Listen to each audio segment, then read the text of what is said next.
Ayan o, so ito yung nasusunugan kanina. Nadaanan lang natin mga katagumpay kapon sa Maa dito sa Bonifacio. So natapos na isang bahay daw, isang boarding house. Ito po yung nangyari dito. So na-fire out na. Madali kasi yung mga fireman talagang nagtutulungan.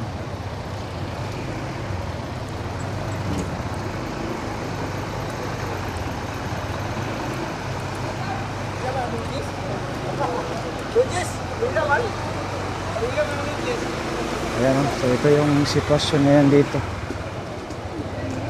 Salamat sa ating mga fireman, no? Talagang tulong-tulong yan, no? Yan po yung bahay na yan, yung boarding house. So yun po ang sitwasyon ngayon dito. Talagang naapula kaagad dahil po ay talagang mabilis po yung fireman natin. So yan. So sa mga nasa bahay dyan, keep safe lang talaga, no?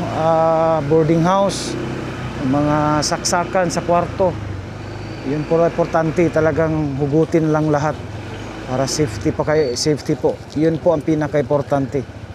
Hugutin ninyo, tapos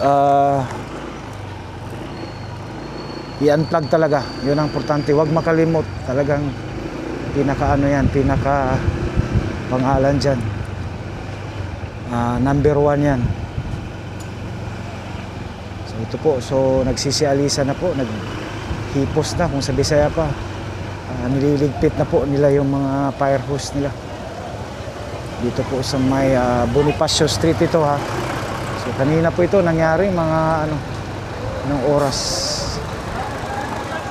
Ayan.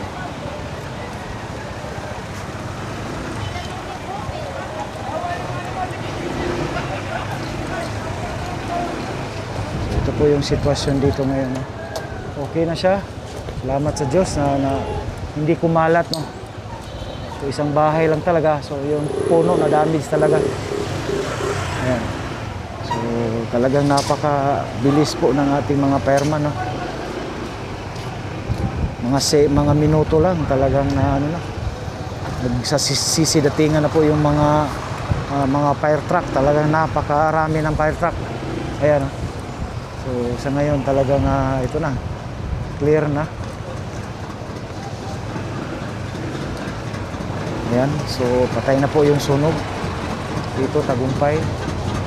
Sa mga dyan, don't forget to subscribe my channel, no? Tagumpay. Ayan. So uli po tayo dito. So yun po, update po tayo. So sa ulitin ko sa mga dyan, no? I-ano po ninyo yung mga plug, nakasaksak ng mga kuryente para po maiwasan talaga yung sunog, lalo na ngayon maamihan, no? Grabe yung sunog. So sa mga umaalis ng bahay malayo, so check talaga.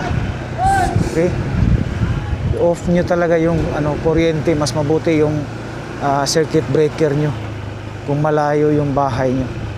Tsaka yung mga bata, wag talaga iwan sa bahay na mag-isa. Yun po ang paalala natin, no? Wag na po. Kasi yung mga bata talagang hindi natin alam kung ano ang mga gagawin nila.